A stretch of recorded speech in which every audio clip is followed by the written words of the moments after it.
Jennie Garth will always have a soft spot in her heart for What I Like About You co-star Amanda Bynes, but when it comes to their show's disgraced producer Dan Schneider, Garth would rather keep those memories in the past. After the Nickelodeon head honcho's alleged inappropriate behavior was revealed in The Quiet on Set, the Dark Side of Kids TV docuseries, Garth was asked to comment, but she refused to say anything. However, the blonde beauty, 51, hinted she didn't have a good experience with the producer, as she stated, "I don't want to talk about Dan Schneider ever again in my life." On the other hand, Garth is fully supportive of her old co-star on the show, who was featured on the doc via old footage.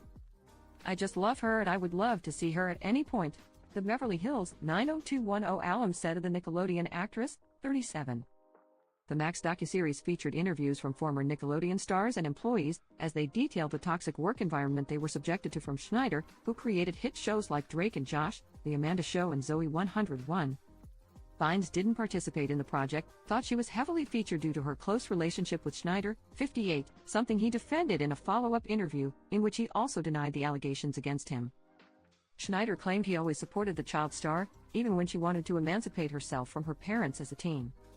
Amanda was between the ages of 16 and 17 and she wanted to get emancipated from her parents, which was a fairly common thing with successful young actors, at least at the time, he explained.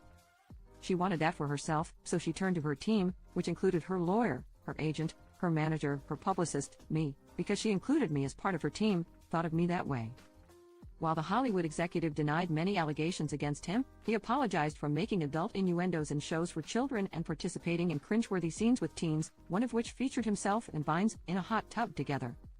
"Facing my past behaviors, some of which are embarrassing and that I regret, I definitely owe some people a pretty strong apology," he stated. "Every one of those jokes was written for a kid audience because kids thought they were funny, and only funny," Schneider shared.